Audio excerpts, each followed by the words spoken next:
course, and buffering.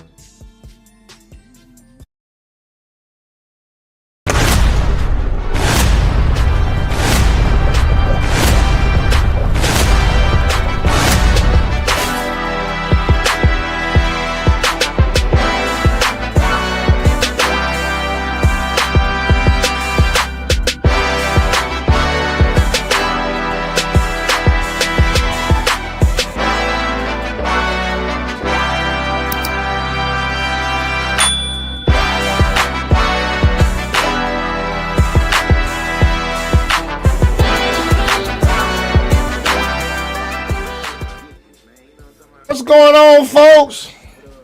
What's going on? What's up? Young day, the Negroes.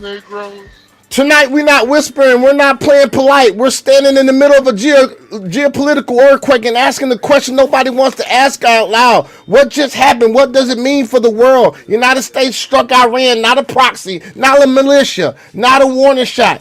Iran, a nation that has been locked in cold hostility with America since 1979, since the fall of the Shah and the rise of the Islamic Republic, since the chance of death to America echoed through Tehran, and sanctions became a permanent feature of diplomacy. That wasn't a tweet, that wasn't rhetoric, that was force. Precision strikes, calculated execution, strategic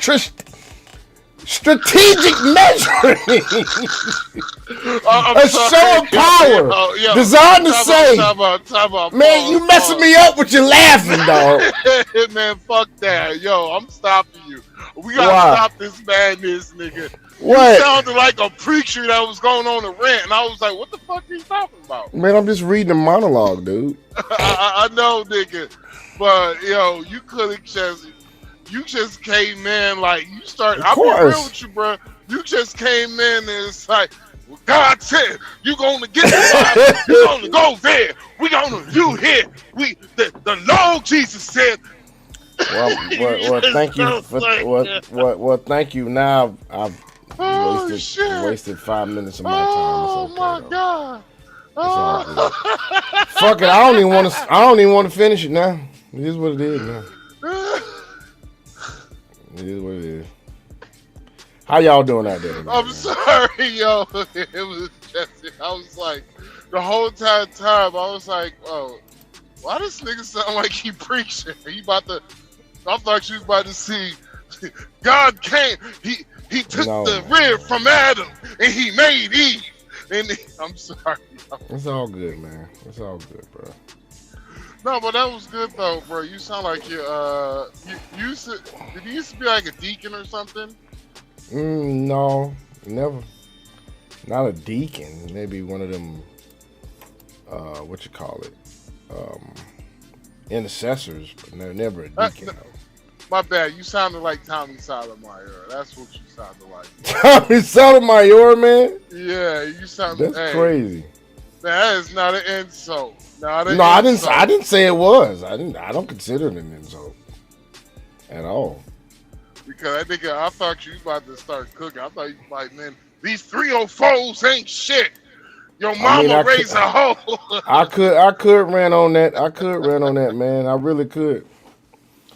Well, folks, it's been crazy. It's been crazy. Just like he said, it's been crazy since the weekend. If you've been living under a rock, and have not understood what's been going on, or am not up on times, our crazy ass president said, "Fuck it, the time is now." Donald John Quavius Trump. Yeah, he definitely John Quavius Trump. This nigga spread. This nigga. Do you realize this nigga spun the block? No. He spun the fucking block, Max. No, remember, didn't we bomb their nuclear facilities? Yeah. And exactly. So this nigga spun the block, bro. Nigga, Trump did more than spin the block. This nigga did a drive-by 3 times in a row. I know, right? And you know what's crazy? They haven't even got to the worst of the bombing yet. This was just this opening salvo was nothing, dude. They said. Oh no, it was 10%. 10%. Motherfuckers gotta see. Here's so how you feel about the whole Iran shit? How you feel about How I feel? I'm not a person that promotes war. I don't think war is a good thing, but I think it's a necessary thing in certain circumstances. So because of the fact that and really being a citizen that voted for leadership and us not being at the level of I don't know what level it is for clearance that they use now, but it's like all you can do is trust your government at this point because it, dog? it's not like you're gonna fucking do anything about it. So You know what I'm all right, saying? let me give you my opinion real quick, and you might be able to agree. The reason why I said Donald Trump just did a drive-by 3 times in a row, and once this nigga shot first, they emptied clip, they went down the street, reload, bust a U-turn, and went back. Empty the clip Then again. then went back to the end of the street, and they did that shit 3 times in a row. Best believe it. Best believe it. So, and this is the reason why Mark Rubio, he's going to go down as one of the best Secretary of States of all Defense. time. Yeah, Secretary of the States. Pete Hegseth. Probably gonna go down as the Salute. best secretary of war. I think For Trump the fifth of all administration time. gonna go down as one of the greatest Best cabinets. administration Yep. Of at all home. time. Like all like time. in my opinion, because of the fact that all right, under the Pete Hegseth Secretary of War, with this whole Iran situation. All right, let me give you the rundown because I've been looking at the military maps and shit. Mm-hmm. We have complete aerial superiority under Yep. Iran. Yep. Not aerial dominance, but Superiority. superiority. So dominance basically means it's like 60. We have controlled 60% of the airspace above Iran. Yeah. Superiority is basically We can fly over that bitch however we want to, whenever we want to. we basically we got no more of our B-1 bombers are in, our B-2 bombers are in now, and everything under that can just fly. We just basically got 20% left to remain, and honestly, those are drones, and I think the Leonidas system has taken out half of their drones, so Yep. half of their drones, like I think they're And down if you didn't to, know, the Leonidas system is the one that we reverse engineered from their fucking drones. so with the then they have Coyote missiles. So basically, by the time Tomahawk this morning, and Tomahawk cruise missiles, they've been using Tomahawk cruises. so basically by the time tomorrow morning when you wake up, not only have we probably have majority of all of their, probably they will have like 10% of their drones left, but we have destroyed their navy. They have no more navy. They have no more air force. So all you motherfuckers who are fans of the F-14 bombers, the F-14s. I'm sorry, guys. Those are the last ones in history. Say goodbye. We're gonna take a moment of silence for the F-14. The Tomcats? You talking about the Tomcats? You remember Top Gun? The plane. Yeah, you talking about the Tomcat? Yeah. The Tomcat. The F-14 Tomcat. No more F-14s, bro. No more. I thought Turkey had a few of them. No. F-4. The United States bought all them bitches just because Iran's jets of choice. So the United States owned and destroyed every last F-14. The last ones left on Earth were in Iran, and they're fucking gone. So R.I.P. F-14 Tomcat. Wow. Never be another one made, folks. And folks, by the way, just so you know how we're going to watch a video and let you know exactly why you being an American citizen, you shouldn't be worried about shit when it comes to any other nation on this fucking globe. Real quick. Let me just finish real quick. So they have no more navy. All their navy warships are gone. Not they have nothing left of their navy. Their air force is done. Aerial defense systems should probably be done by this. Nigga, I'm thinking 2 weeks. 2 weeks. A new regime should be coming in within the next 2 weeks or three. Like, nigga, when I say that this is too You say either 2 weeks, I say a week. either like the reason why I'm saying 2 weeks, nigga. You're I'm being just trying to reasonable. be.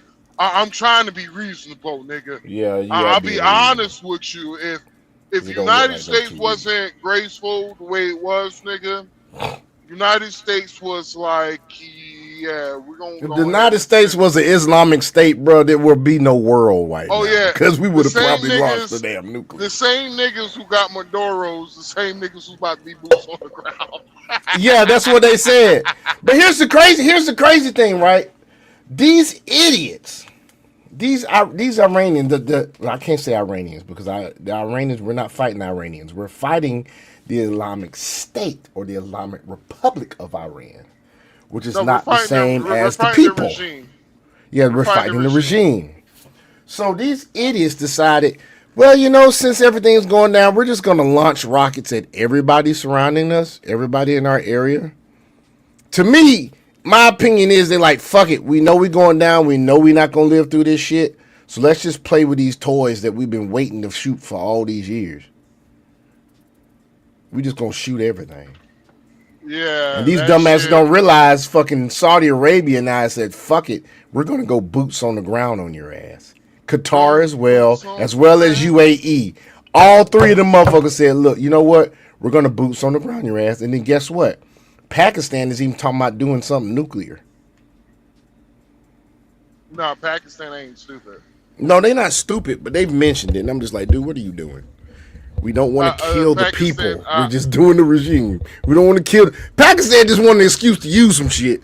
Well, Pakistan already have declared war on Afghanistan like Yeah, they sure have. like a week ago. They should be thin. They should be ran thin right now. Because you gotta remember this is part of the Abraham Accords, and Iran was the only country, if I remember correctly, did not sign the Abraham Accords. Exactly. So everybody's gonna go And against them. I'm not a war hawkish person. I agree with this because honestly, this is this has been a 40-year war that has been like Trump. It needed to be Series, done, bro. It needed to be done. If you like think about it, who has been supplying Hezbollah and Hamas and the Houthis with their backing? Because you got to think, Hezbollah and Hamas actually have a person on the council for the Islamic regime of Iran. So They have Iran, let me break it down to you. So 9/11 happened. Iran tried to basically put intelligence out there to make it seem like Saudi Arabia had something to do with that shit. Yep.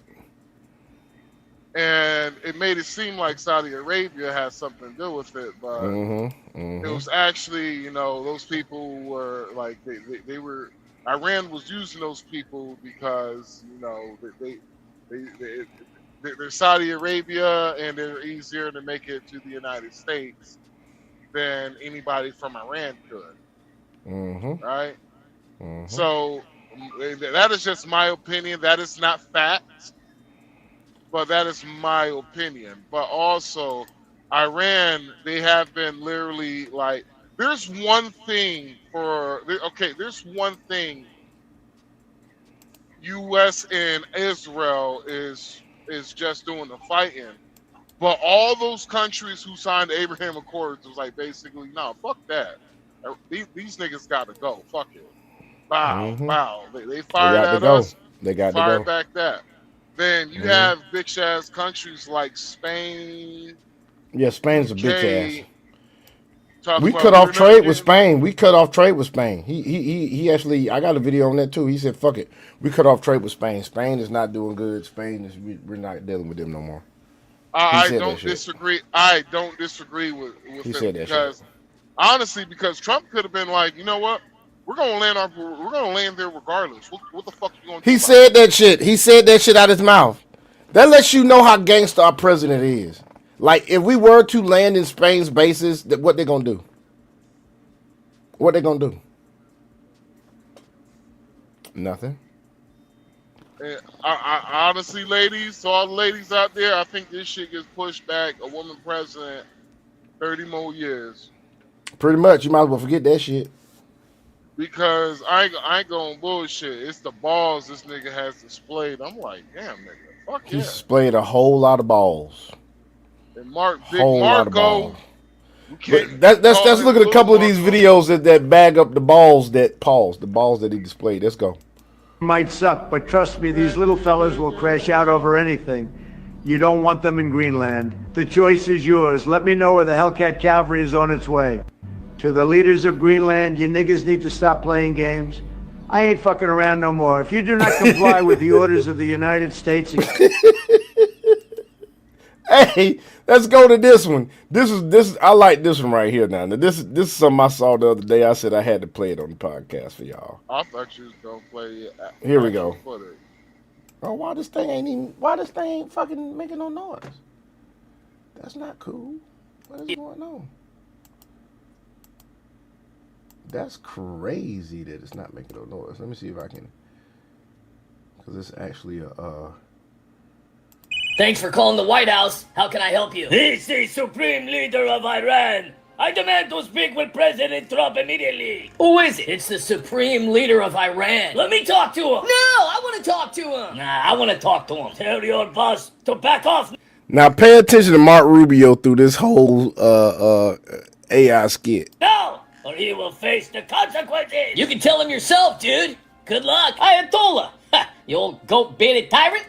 What crawled up your turban and died? Back off now, Trump! Or else! Or else what? I'm gonna...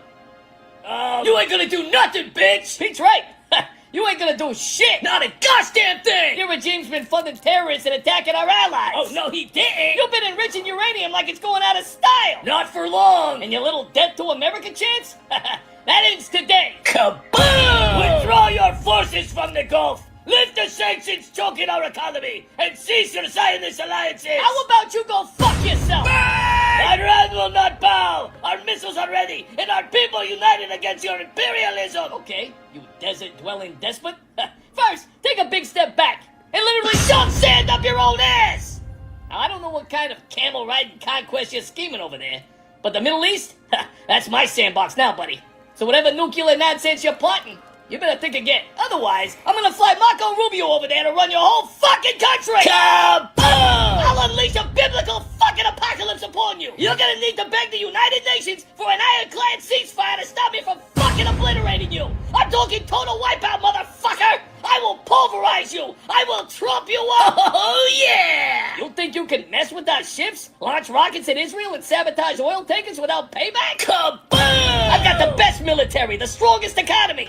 Your oil's worthless now with my energy dominance. Yippee-ki-yay, motherfucker! Back off our bases. Stop your proxy wars in Yemen and Syria, or I'll make your Islamic revolution look like a Maxine Waters makeup tutorial! Forget about that nuke deal Obama handed you on a silver platter. It's shredded. Oh! You're done bullying the region. You're done, bitch! Now crawl back to Tehran and think about how you're gonna explain to your people why their economy's in the toilet because of you!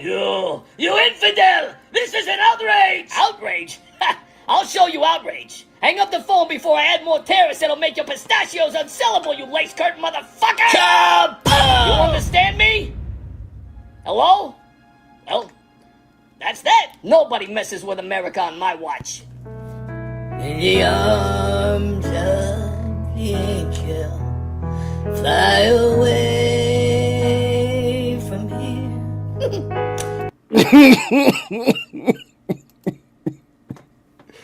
Dude, all right, so folks, y'all got to understand something now. Once again, your boy Ayatollah Khamenei, basically, if you don't realize this, they had already had there was information out there, intelligence that said that they had an attack plan. So Trump made a call to attack with Israel. They knew what was going to happen. Not only that, they also knew that these bitches in Congress was going to bitch. So they got the gang of eight congressmen, some made of bipartisan, some Democrats, some Republican. They informed them first.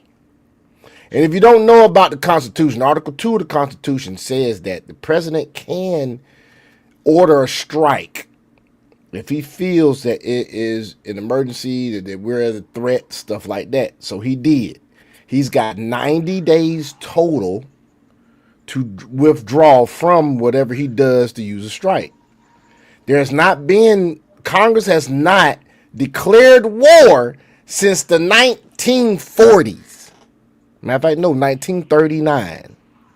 That's the last time Congress declared war. And do you know what that is, folks? You know when that was? World War II. World War II. So, all this shit you hear Democrats talking about, oh, you shouldn't be over there doing this, you shouldn't be, war this, war that. These some bitches don't realize that, in all actuality, we haven't declared war in a long fucking time. And here's what some of these days look at. I want y'all to see the stupidity of fucking liberals when it comes to this war shit. Okay, I want you to see this shit. This is ridiculous. And actually, Max, I was actually going to have this on the thumbnail, man, but I couldn't get it to work. Max, you hear me? Max. I guess he ain't there. All right, let's play this real quick.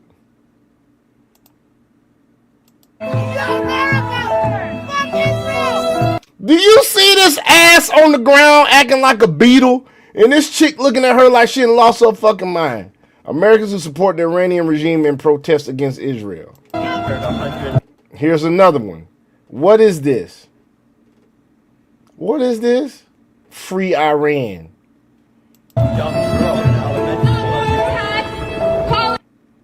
Free Iran against genocidal U.S.-Israeli warmongers.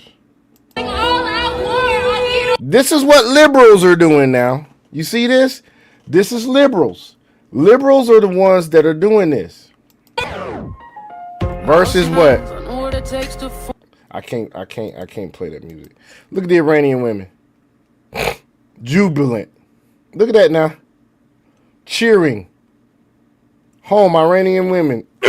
Look at the flag. Totally different than the flag of the Islamic Republic. Because they're jubilant.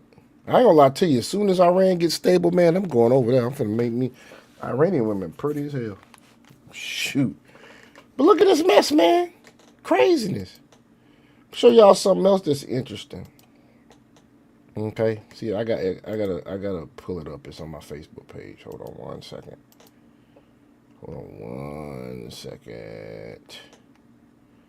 Show you something I posted a little while back.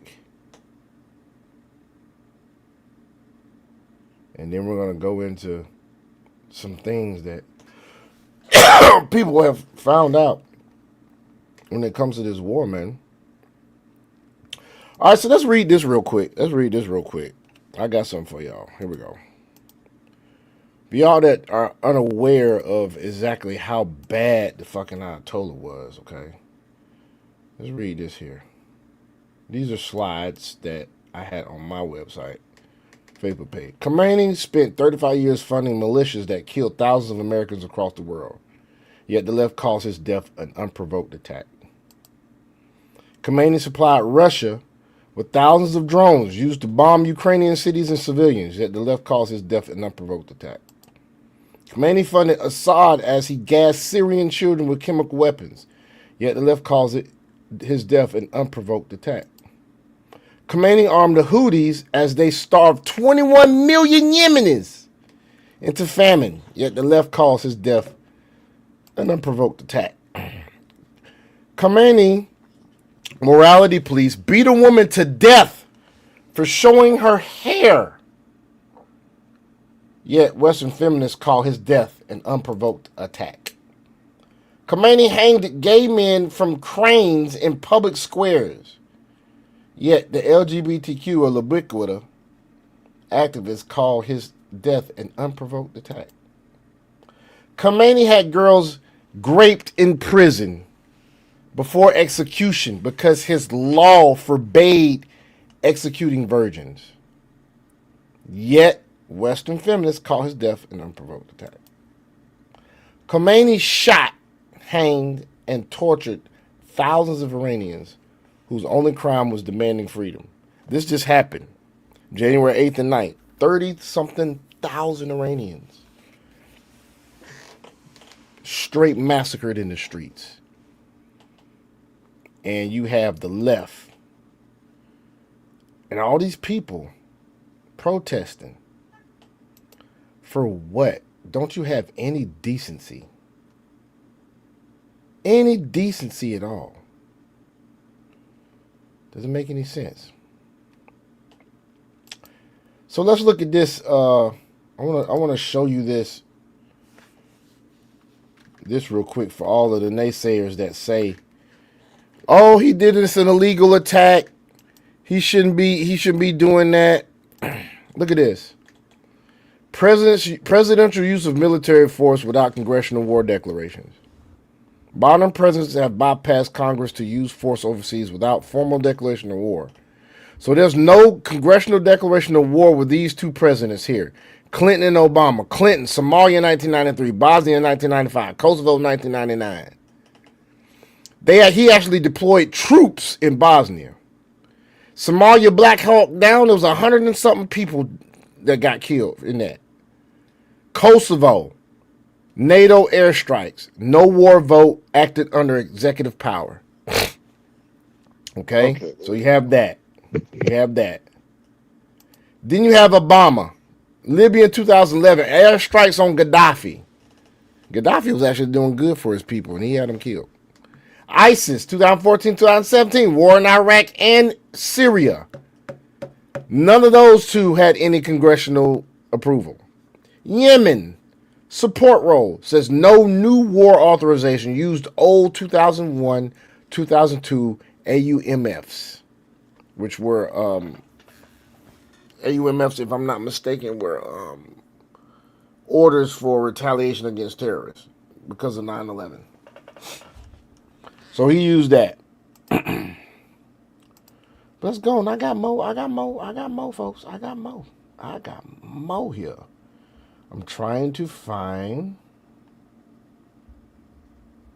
Oh, it ain't even talk about when he dropped bombs in Pakistan. Obama also dropped bombs in Pakistan in 2009 to 2016, and Somalia in 2009 to 2016. He sure the fuck did. Now, I'm gonna let you hear an Iranian woman talking about this shit. Listen to this chick. Hopefully this will play. Oh, I gotta do this. Hold on. Moronic about the problem. I had a set. Really, it just breaks my heart because for years and years, we have been warning them about the dangers of morality police. You know why? Because most of them speak in a perfect English, and they have who actually talk about Islam and Islamic countries. They never go and live under Sharia laws, but they don't even let us talk about our own experience. You know, Yes. I grew up in a country where I was told that if you show your hair, you're gonna go to jail. You will receive lashes. You will get killed like Mahsa Amini. But here they tell me that shh, if you talk about this, you're gonna cause Islamophobia. Phobia is irrational, but believe me, my fear and the fear of millions of Iranian women in Afghanistan is rational. Exactly. Oh, is that Vance Jones coon ass out here? No, that was not Vance Jones, dude. That I was swear to God, no, it was not. that motherfucker sounded like Vance Jones. No, it was definitely not Vance Jones, dog. Okay, Definitely my not bad. Vance Jones. Get on his coon ass. Like, shut the fuck up, Vance Jones. No one here. No one came to see you, Otis. All right, so basically, folks, it's a lot of people over here that's not getting away with shit no more. It's like people are starting to get tired of shit. I want you to see. I don't know what this says, but I'm gonna tell you one. It does. I think it does have some accountability in it about this whole war thing. Listen. Oh, I gotta redo it again. And here we go. I just feel like I need to respond to some things the senator was bringing up by accusing the president of pulling out of a nuclear deal in his first term. It was a horrible deal. It was a disastrous deal. It was a deal that we all know that would originally allow Iran to be able to have enrichment to the grade that they could make a nuclear weapon. And then for the senator that was saying that the president needs to come back for reauthorization, I don't remember him saying anything in 2016 when Barack Obama at the time dropped 26,000 bombs in Syria, Pakistan, Libya, just to name a few. And I definitely don't remember my colleagues in 2013 at all complaining about the president then Barack Obama, going into Syria. And I would like to ask the question then, what threat did Syria have to the United States? What threat did Libya have to the United States during the Arab Spring to which these leaders were removed? And then I would ask the question, what threat did Iran have to us? Do we really need to talk about it? Do we need to talk about how many times they've killed thousands of Americans since 1979? From the first time they took hostages in November of 1979 to the last time they attacked us in June of 2025? And anybody wants to doubt that they were a threat to us, an essential threat to us? Does anybody doubt on that side of the aisle, does anybody doubt that Iran, if or when they got a nuclear weapon, would deliver it to the United States if they have the capability of doing it? Does anybody deny that the fact that the president was being proactive on an adversary that has been chanting death to America since 1979? Does anybody deny that Iran was a threat to us and our service members? Or do we have to remind you how many they've injured and killed through their proxies and through direct action? This is the first president in 7 presidencies that actually did something about the thorn that constantly came after us. And now you're criticizing and you say it's illegal? It's not.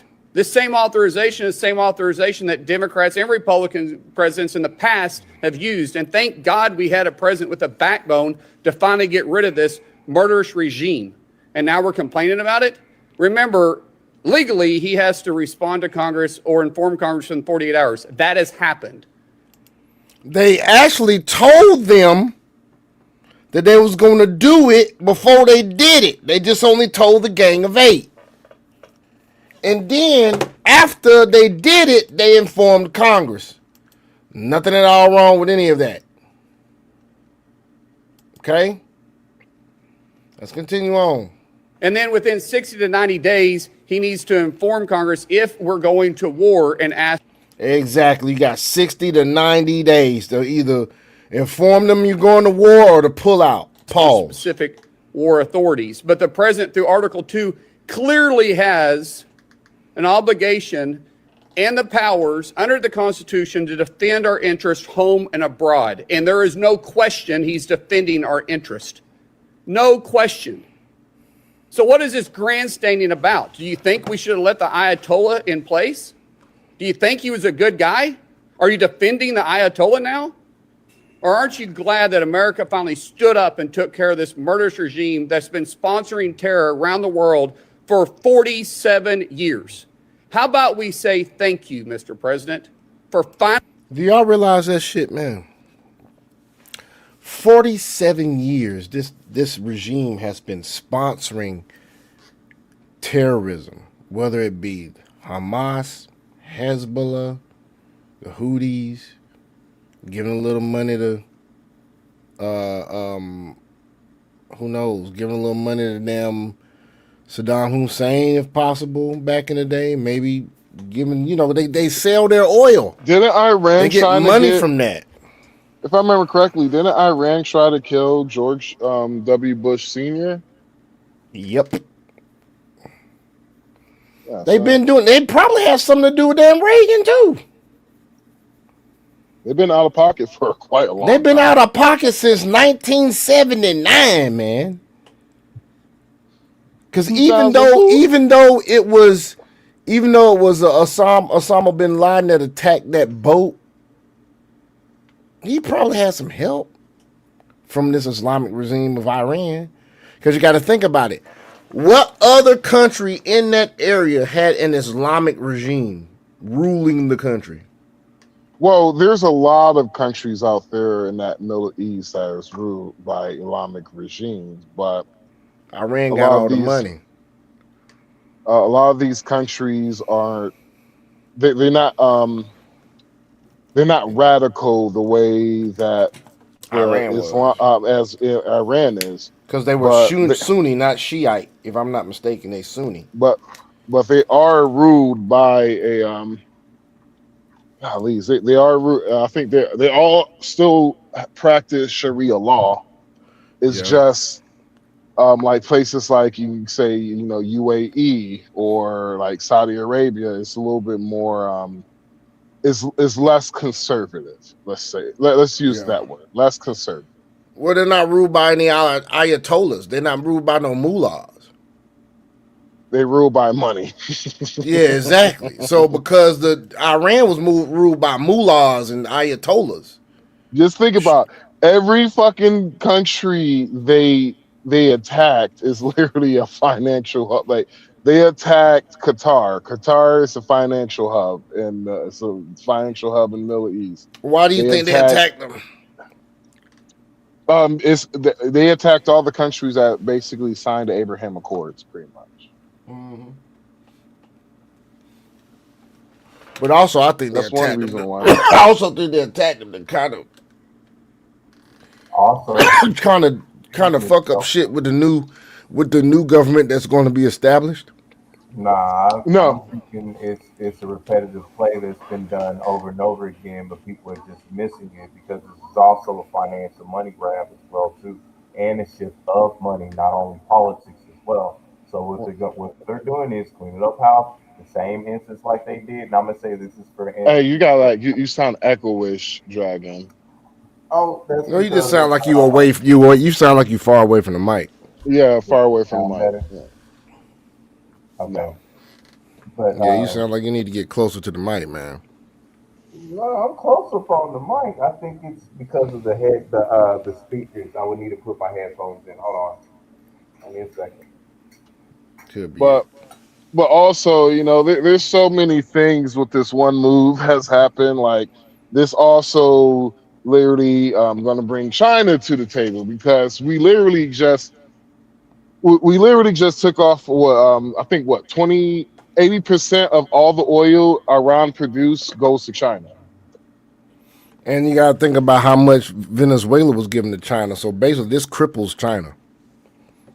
Well, I ain't gonna say cripple. Other than the oil they get from Russia, I ain't gonna say cripple, but that's enough to really. very significant. Honestly, all this, I just be real. All of this is to put America back on top. It's 3D chess, bro. That's basically all this shit was. Basically, all this shit was is remind you, no, United States, we're the number one superpower. Make America great again. Yeah, we're the number one superpower. Not only we're the number one superpower, but you can't fuck with us. And all these threats you keep doing with Taiwan, that shit going to stop. Well, they can't do shit with Taiwan now because they're not going to be able to get oil from fucking Iran. They can't run attacks on Taiwan with limited oil supply, bro. Yeah, they can't do that shit. They can. Yeah, so they the can, oil, but it'll make it harder though. They won't be able to sustain it. So China, all right. So basically, controlling the oil supply, right? So there's countries in the world that can't produce because they don't have the reserves or they don't have literally their country where they're sitting at just doesn't produce oil. So say example, let's say the Bahamas, right? Well, since y'all can't produce oil and y'all need gas and diesel and shit, y'all just get it from us and we get it. We give you a good deal. All right, cool. Well, since United States ain't going, they ain't going to want to, they ain't going to do it like that. So you know what you're going to do is you're going to go through Venezuela Venezuela going to transport that oil to you. And what we're going to do is money going to go to Venezuela, but we're going to take our cut out of it too. So it's basically they pretty much playing the middleman. Well, United States, by this move, what they just did with Iran, well, United States literally just we have 80% control of all the world's oil now. Yep. We damn sure do. Like, I'm 3D fucking chess, dude. and so 3D the whole fucking shit, chess. the whole war with Ukraine is literally about to go to an end because what's going to happen is Russia got limited funds, limited oil supply now. To them. so what's going to happen is United States gonna be like, listen here, I don't care what y'all do. Y'all either gonna fight this out or fuck it out, but y'all gonna make a peace deal by the end of this week. Or you know what, Russia? Keep attacking. I'm about to crush your economy I'm about to just lower gas prices around the world to fucking 10 cents a gallon for a month. Let's see what happens. And have Ukraine do an all-out assault. Mm-hmm. And have APAC drop their prices. When this motherfucker said he wanted to have America great again, he wasn't fucking lying, dog. He wasn't fucking lying, dog. Example. Gas prices went up, but they didn't spike the way I thought it was going to spike. I thought everything was going to spike up to at least $4.50. I seen what regular went to like 380, 370 over here in Georgia. I think 318. I can't remember. I ain't had to go nowhere, so I ain't fuck it. I got gas in my car. I'm good. I'll go get gas tomorrow. So, like, I'll go get gas tomorrow. Tomorrow. This summer, the economy looked like it might be hot. Hot? Like hot? Like, dog, they have no leadership. Like, Iran has no leadership. No, basically, they have no military now. Only thing they got is ground troops. That's it. Well, they still say it's what's the name of that troop force? IR. No, it's something RC. I something RC is 4 letters. The Republic Corps, the Corps for the Iran, because they got 2 armies actually. They got the one that's for the regime.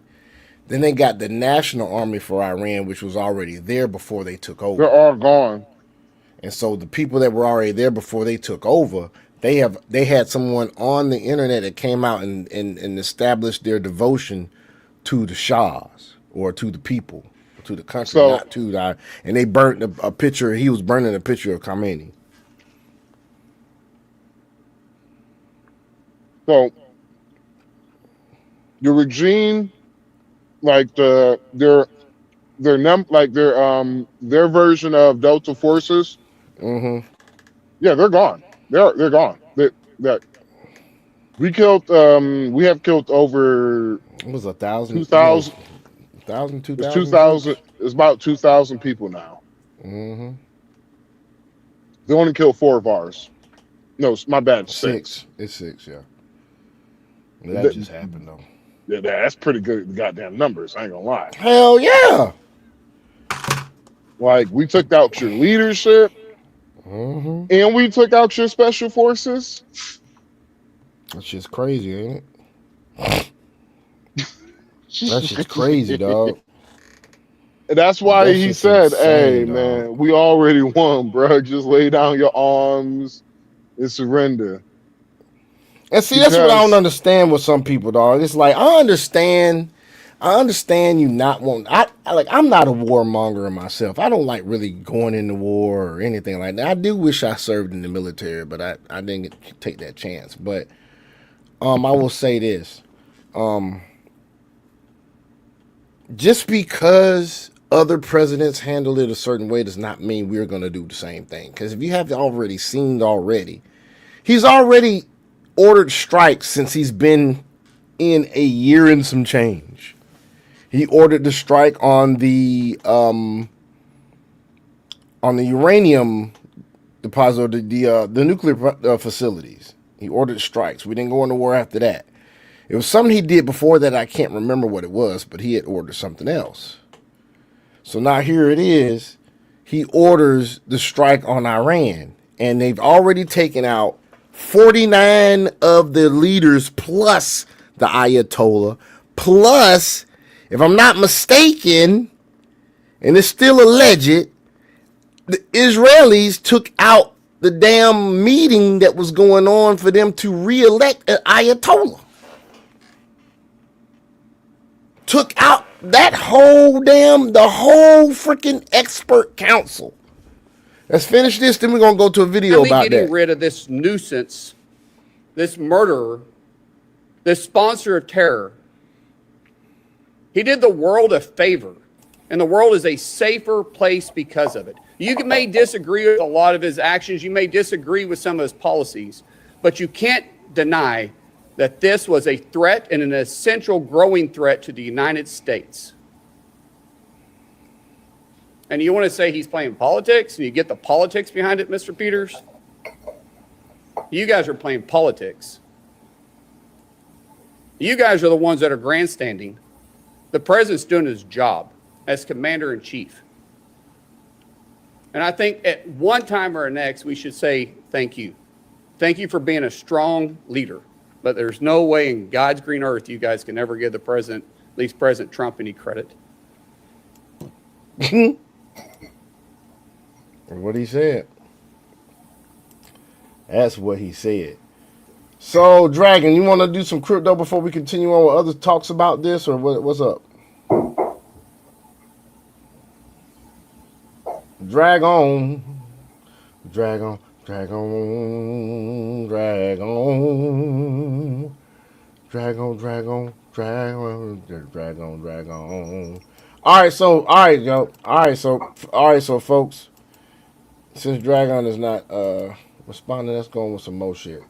All right, so here's supposed to be the new supreme Reports leader. are coming out of Iran that Moshtaba Khamenei, the eldest son of the assassinated supreme leader, has been elected Iran's next supreme leader. It seems that the IRGC pushed his nomination through outside the normal constitutional process because with airstrikes still ongoing, the assembly of experts simply cannot safely convene in person. Moshtaba was earlier reported killed in the strikes, so his surfacing as the chosen successor is itself a significant development. But at the same time, accepting this title might be a death sentence in itself. US bombers have already shown how easily they can reach any target in Iran, no matter how deep underground or how well protected they are. Whoever holds the title of supreme leader right now is wearing the biggest target on the planet. We might just as well be looking at completely different news within the next 12 to 24 hours. Reports are Yep, pretty much. Pretty much, folks. When I tell you these jokers, man. And then here's something new that's going on right here. They're saying Saudi Arabia and Qatar. Saudi Arabia and Qatar are supposedly about to start bombing Iran. So we can pretty much take our hands off of it for a minute. And we ain't really got to do shit. Look at this shit here.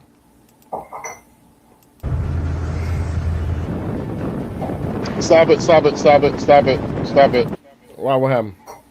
They're not they're not going to be bombing Iran. They don't have the capabilities to do it. Okay. They don't have capabilities to do that. So I just don't want that information to go out there and make it seem like they do. They have moderate technology at best, and their military is meant for defensive, not for offense. Okay. So, example, whenever Saudi Arabia had their situation, that's the reason why you've seen a lot of United States military over in Saudi Arabia, is because they were paying big cash for those guys to go over there, and so they don't have those capabilities. The only thing their military is meant for is mainly the playing defense. Okay. Well, let's show some reactions from some people. when it comes to this. Here we go. We got an Iranian lady right here. Here with a message for everyone in Israel and the IDF. Thank you for not forgetting about the historic friendship that we Iranians and Israelis have had for thousands of years, going back to Cyrus the Great. Thank you for helping to liberate us. Thank you. Thank you for staying in your bomb shelters and risking your lives and safety.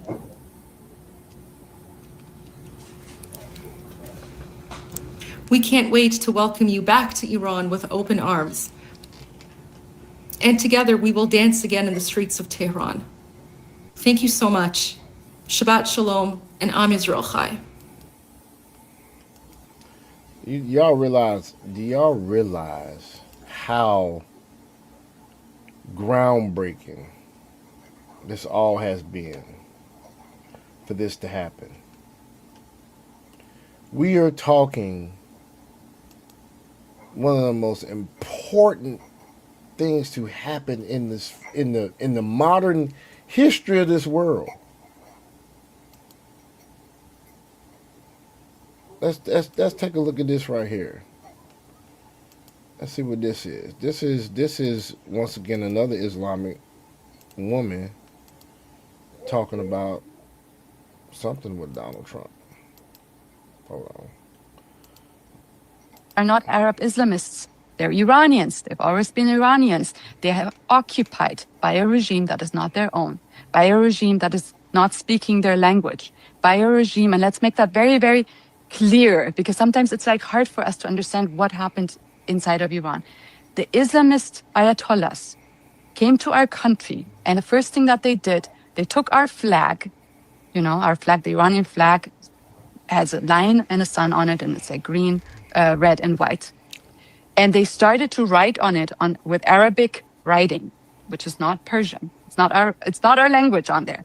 They took out our symbol of the lion and the sun and replaced it with an Allahu Akbar Islamic symbol in the middle. Just imagine Islamists taking over Washington, taking the American flag, taking our flag, keeping the colors in there and putting an Islamist symbol on it and an Arabic writing on it. Would you think that's our flag? Would you think, oh, this is the government of America now? Which, by the way, in Dearborn, Michigan, there is Islamic writing on the cop badges, by the way.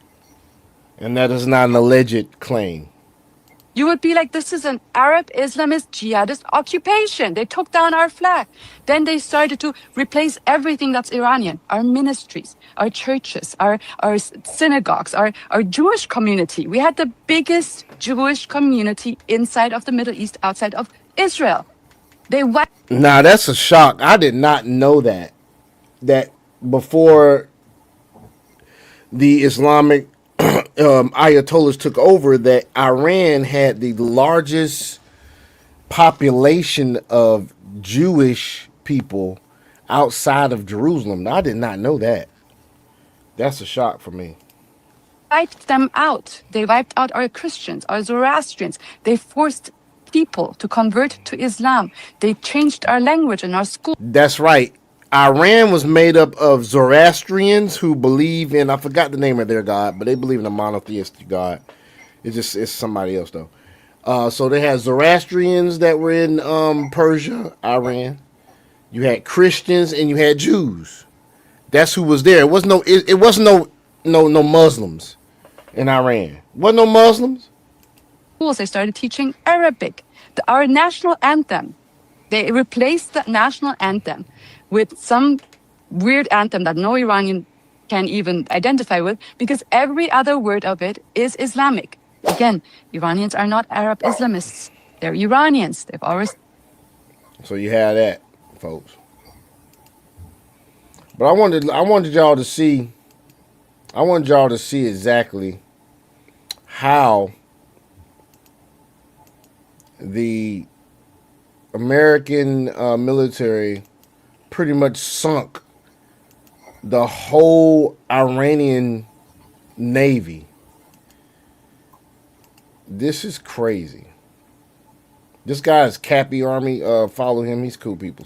Map behind me shows the United States just launched a massive wave of strikes against Iran's naval forces, reportedly destroying all 11 of their warships and multiple enemy attack submarines.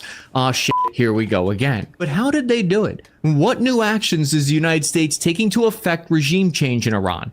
What's the increasing evidence that a ground operation is right on the horizon? And how is Iran retaliating as the war escalates? I'm your average infantryman, Chris Cappy. Let's find out. Chairman of the Joint Chiefs of Staff, General Dan Kane, told reporters at the Pentagon that the first U.S. shooters at sea were Tomahawks unleashed by the United States Navy, which closed in on Iranian naval forces and began to conduct strikes across the southern flank in Iran. A quick note, this footage that you're looking at... Now, check this out, folks. That's been at 5 missiles just been shot. I want you to listen to what he's about to say. It makes plenty sense that this ain't no goddamn, exercise. This is actual footage. Listen to this. Right here, right now, isn't random training footage. This is the U.S. government released combat footage from the strikes on the Iranian Navy. And you can tell it's real because they're firing them off in quick succession. And boom, millions of dollars. Boom, millions of dollars. And they don't do that in training. So this is unlike anything we've seen before. So that's really interesting because the choice of... You heard that? With each I fire, that's millions of dollars going somewhere. So you're just not going to shoot them bitches just at any old thing. That's millions of dollars, man. So the whole attack that just happened on Iran probably cost about $1.2 billion. Probably, dude. A whole lot of fucking money, man. Whole lot of fucking money. Of weapon there tells us something. Yeah, go ahead. Somalis stole more money, than that one attack, which is outrageous. That's crazy, ain't it? That's crazy as hell, dog. I just realized that, man. That's crazy, dog. Well, now that they found that fraud, maybe we'll be able to attack more if we need to. I'm not saying I want to, but gotta be able to defend this country. The last time the U.S. fought Iran's Navy and destroyed half their Navy in a day, in 1988, during Operation Praying Mantis, they actually used anti-ship missiles. Instead, today, they're using Tomahawk cruise missiles because they have a much longer standoff range. Now watch this shit here. Basically, because he used Tomahawk missiles, they never even got to see the fucking Americans. They just got destroyed. You didn't get to see you couldn't even see them by naked eye, nigga. This shit's just straight up. Only thing that Iran had that was supreme was their aerial. Well, quote was supposed to be, elite was the aerial defense system and their drone fleet. Their Navy hasn't really, their Navy wasn't something to be, you could say, oh man, they had a great Navy. It was just the problem with the Navy was with Iran, they just disturbed the trade lines in the sea. And so, this basically with the whole, how they destroy the Navy, I'll be honest with you. I felt like the United States, if they really wanted to be an asshole, they could have done that shit in probably 3 hours, bro. Destroy their whole entire Navy fleet in 3 hours. I think that's how long it took, nigga. No, seriously, he's about to tell us this shit. I'm like, if it took them 3 hours to take out the whole Navy fleet, God hey, damn here's the crazy part, dog. I heard one YouTuber was describing that Iran had came up with this plan in order to block off the Strait of Hormuz, right? They would use like a numbers game and have a whole bunch of speedboats that come out there to have rockets on them and whatnot, right? Said that they knew where them shits was being kept. They blew up the bunkers them shits was in. So they never got a chance to use them motherfuckers. And then they blew up the entire Navy, dude. The entire fucking Navy. So they never are even within range of most types of enemy fire. This negated the tactics that the IRGC in Iran had prepared for years. U.S. Tomahawk cruise missiles launched from seas hundreds of miles away slammed into Iran's INS Markran. I'm sorry, I've never seen this many Tomahawk cruise missiles fired in quick succession before. I think I might be having a stroke. The Iranian Navy's INS Makran was... I actually play this game, man. I like this shit. I ain't got up to the level where I got an aircraft carrier, but I got former oil tanker that they did a pimp my ride conversion to, and they turned it into an expeditionary mobile base, like a homemade aircraft carrier, but for drones. It was just officially put into Iran service only 5 years ago in 2021. Her goal in the fight was to send special forces and launch speedboats to lay sea mines. The ship planned to launch helicopters and attack drones against the United States Navy. This ship is massive. To put it into context, it's 100,000 deadweight tonnage, making it one of the largest naval vessels on Earth. It's about the same size as America's aircraft carriers. Now it's just a burning, smoldering wreck. A moment of silence, please, for all of the Iranian Navy ships that were destroyed in 2026. This was only the beginning of the destruction of Iran's Navy, though. CENTCOM's official account posted a video saying, quote, 2 days ago, the Iranian regime had 11 ships in the Gulf of Oman. Today, they have 0. The Iranian regime has harassed and attacked international shipping in the Gulf of Oman for decades. Those days are over. Freedom of maritime navigation has underpinned American and global economic prosperity for more than 80 years. U.S. forces will continue to defend it. But I want to be real with you guys here just for a second, if I can.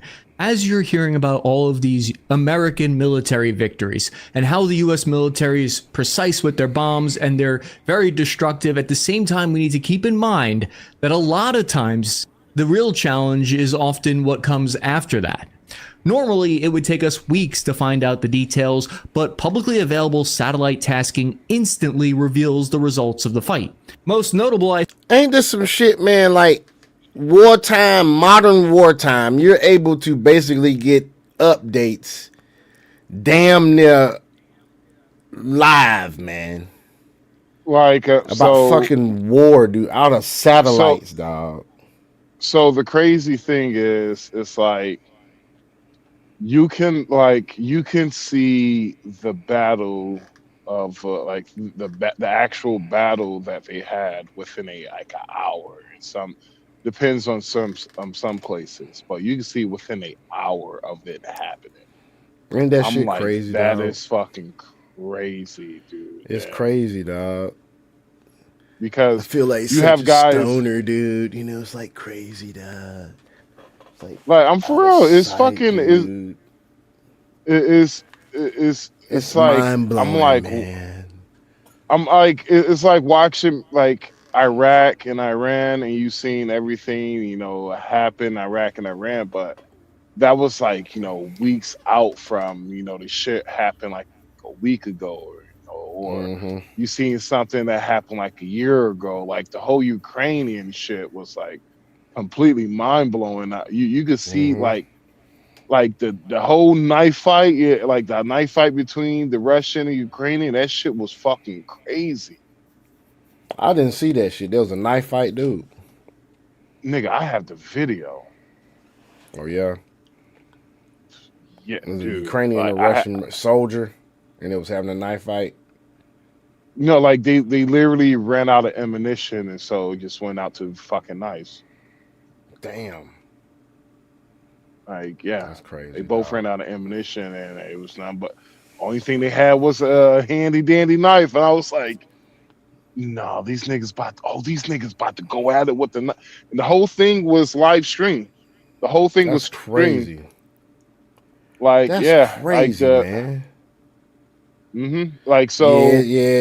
It's about time for Jesus to come back. Yeah, it's about time. Yeah, it's about time. When you get to the point you can see fucking war in real time, like everybody's fucking omnipotent. It's crazy. You can be everywhere at one time. It's crazy. I think, is the destruction of Iran's Shahid Bagheri, which is their version of an aircraft carrier. It's basically their mothership drone carrier. So I guess you could say it's the first aircraft carrier to be sunk since World War II. This is not how many analysts thought this fight would go. All of these frigates with long-range anti-ship missiles that were supposed to hit American carriers were just totally freaking blown up out of nowhere. Iran's naval bases in Kanarak and Bandar Abbas are in flames.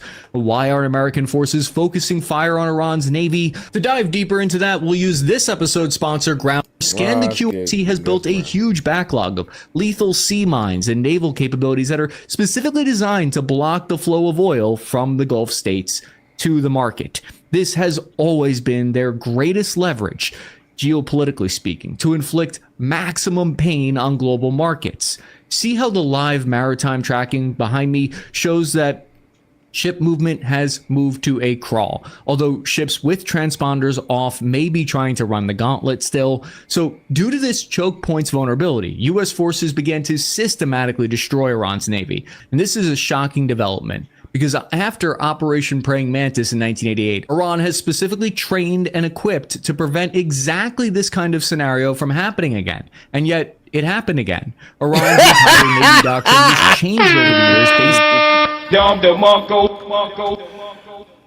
Hey man, I'm gonna say like this, man. I'm gonna say it like this, man.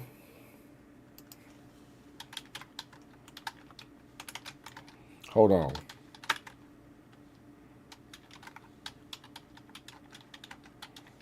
All right, so basically, man.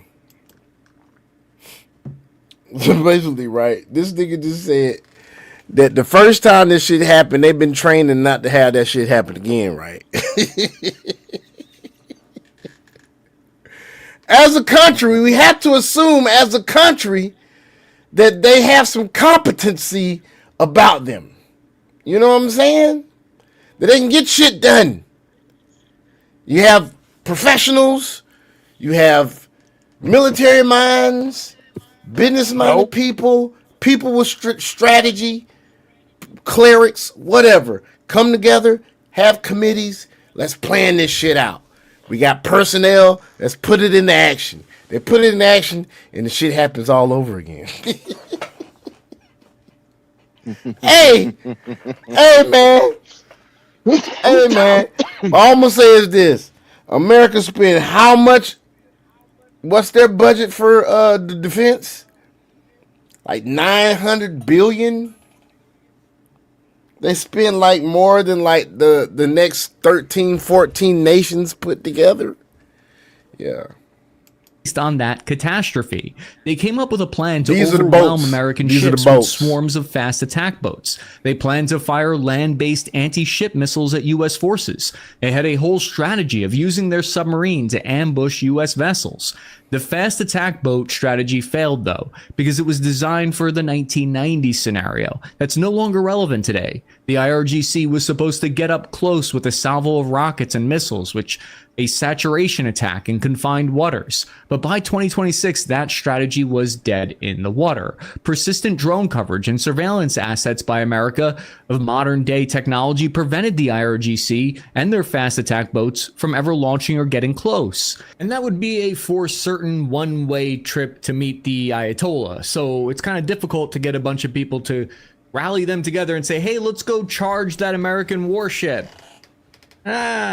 The reason this strategy failed in this war so far was articulated well by Aaron Matthew Lariosa of the naval expert writing for USNI, saying, quote, American naval forces in the region have been geared against these swarm threats, including Hellfire-armed Seahawk helicopters aboard the Abraham Lincoln carrier, littoral combat ships forward deployed to the U.S. Good God. Also, y'all saw that shit. A surface warfare mission package designed to defeat small boats and drone attacks. So it turns out those littoral combat ships are not littorally useless after all. CENTCOM reported they targeted Iran's submarine fleet as well. Did They you knocked see out. Did you see the naval? Did you see the? Did you see the Navy? The military base get hit by a rocket. Which base?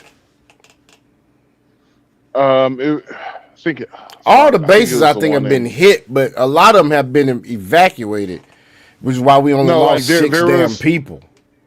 like there was a military base that's right next to the You talking about the one in Doha? Is The one in Doha? fuck. I'm trying to remember. I think that there's a military base right next to the There's one in Abu Dhabi, and there's also one in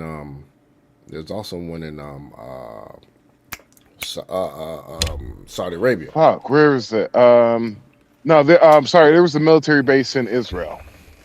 Mm-hmm. And you can see it's right. It's not too far from residential area, and so you can see the guy.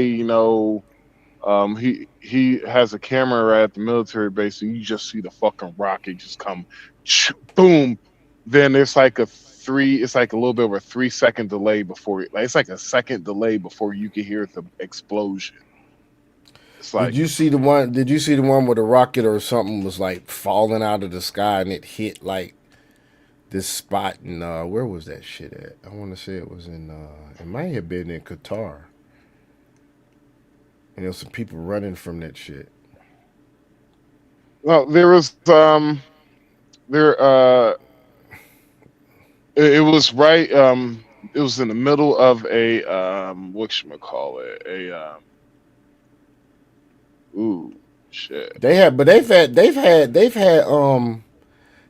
videos, dude, of people like there was a dude that he was in an apartment building and one of them fucking drones hit that bitch. I think it was in Abu Dhabi. Yep. What is it? Tehran, Israel. So it was the guy. He was talking. He's press, but while he was doing a live interview, you could see the rocket just come down and hit the fucking building. I was like, dude, that shit fucking crazy, bruh. Like, yeah, that shit was fucking crazy. But yeah, you seeing that shit actually really fucking hit. It's surreal. You can't dodge that shit. Nope. Like, you're right, man. You seriously cannot fucking dodge that shit at all. You don't know it's fucking coming. That's the thing. You don't know that shit coming. I think they said France about the end of the war, dude.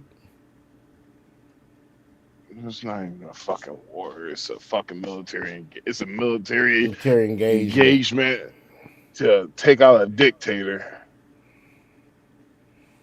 All right, this one right here is this is Fox. They said a drone hit outside of the consulate or something. It's been knocked out. They have no air force that's been knocked out. They have no air detection that's been knocked out. Israel launching relentless airstrikes at Iranian military and government targets as Iran hits back, expanding this conflict across the Gulf region. Good evening, everyone. I'm Alex Savage. Y'all see how crunk that is? Like, we sitting out there on ships in the fucking water shooting at these motherfuckers. Like, and before that happened, I saw a video that showed how they did the whole operation. And they showed how they sent out like F-35s that would like ping the locations of all the missiles and shit. And they couldn't even see the F-35s. And then after the F-35s went in, the Raptors went in. And the Raptors pinged the location of everything else. And then they basically used like cruise missiles and shit. And like the bombers and shit. And they ain't even like nothing got shot down. The only thing that got shot down so far is some F-18s by Kuwaiti friendly fire, some shit. Like, this shit has been so intricate, it's ridiculous. Iran dog. is retaliating tonight with a barrage of missile and drones fired at targets in Israel, as well as U.S. assets across the Middle East. KTVU's Crystal Bailey is following all the latest developments for us here and joins us now live from our newsroom. Crystal? Yeah, Alex, let's get right to it. U.S. personnel have been in the crosshairs of hundreds of attacks by Iran, many involving unmanned drones. We just got this video into the newsroom showing an Iranian drone slamming into a parking lot just outside the U.S. consulate in Dubai in the latest attack on American. Oh, that ain't showing shit, because whoever the hell was filming that had a fucking busy ass hand. Embassies in the region. The United Arab Emirates says they've intercepted the majority of over 1,000 Iranian missile and drone attacks that have been leveled at them. The Trump administration says that all U.S. personnel have been accounted for. This comes as we are learning the names of 4 U.S. Army Reserve members who have died in the Middle East. They are 35-year-old Captain Cody Cork of Florida, 42-year-old Sergeant First Class Noah Teachins of Nebraska, 39-year-old Sergeant First Class Nicola Moore of Minnesota, and 20-year-old Declan Cody of Iowa. The Defense Department says they were killed in a drone attack on a U.S. operations center in Kuwait on Sunday. Names of 2 other U.S. service members killed have not been released. Now, earlier, Fox News confirmed that Israeli forces bombed a building outside Tehran where Iranian officials were gathered to choose a new supreme leader following the killing of the Ayatollah over the weekend. Israel says it also destroyed what it calls Iran's secret nuclear headquarters. Iran says nearly 800 people have been killed so far. Israel also hammering Hezbollah targets in Lebanon after the Iran-backed militant group fired missiles at Israel. Today, President Trump rejected suggestions by the Secretary of State, Marco Rubio, that the U.S. followed Israel's lead on that operation. The president saying it was the U.S. that led the charge because Iran was poised to attack. Based on the way the negotiation was going, I think they were going to attack first. And I didn't want that to happen. So if anything, I might have forced Israel's hand. But Israel was ready and we were ready, and we've had a very, very... Just you. God dang it. Building your app. I'm sorry, y'all. I'm sorry. Sorry, folks. Don't go away. full impact. Now, late today, Trump administration officials briefed the House and Senate on the U.S. operation. Democratic leaders say they strongly support a bipartisan war powers resolution that would curtail U.S. military involvement, calling the operation illegal and unconstitutional. On the campaign trail, Donald Trump and Republicans. Which, by the way, it is not unconstitutional. Article 2 gives him the power to deem a situation where it's an emergency and we can do strikes. And once again, like we've already showed at the beginning of this broadcast, there ain't been a daggum declaration of war by Congress since 1939. And then we had the Vietnam War, nigga. Okay, thank you. I'm just saying. All that other shit, come on now.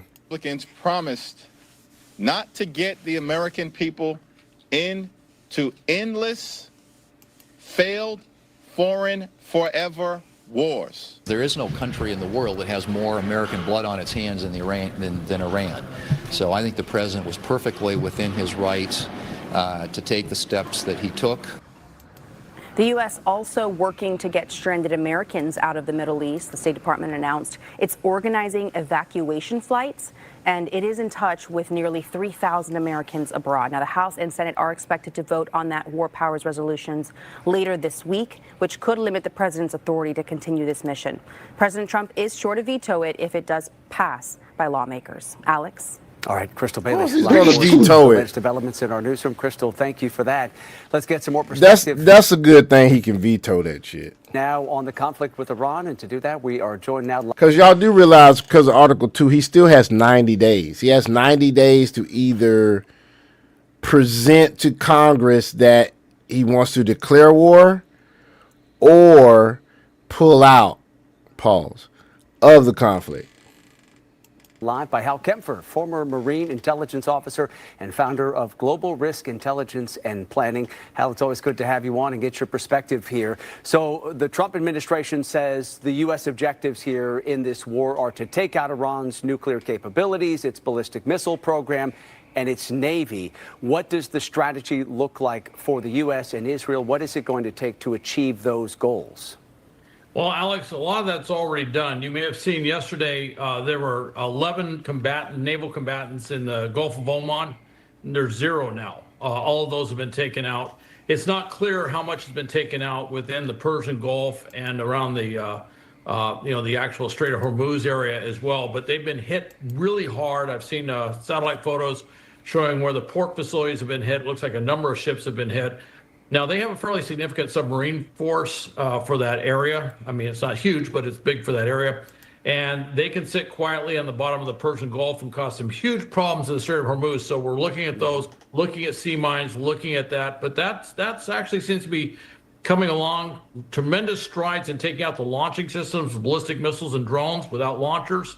They can have missiles, but they can't launch them. So that's our strategy there. And of course, on the nuclear side, that could get interesting. And that's where at some point there may actually be boots on the ground making sure that they don't have nuclear capability. Yeah, I was going to ask you, how likely do you think it is? The president has left open the possibility of actually putting American troops on the ground in Iran. What's the likelihood you think we see that happen? And what would be the factors that would lead to that kind of a move from the U.S.? I actually see ballistic missiles, drones, but specifically anything tied to nuclear, anything tied to enriched uranium, the potential of a nuclear weapon, or even a dirty bomb of that matter, or anything tied to weapons of mass destruction. And when I say boots on the ground, it's not like an invasion force like we saw with Iraqi Freedom or Desert Storm. What we're talking about is something really kind of like what we saw in Venezuela. It'd be a special operation, a raid force would go in, and then they would deal with, they go in and take it out. Now, I would point out, this is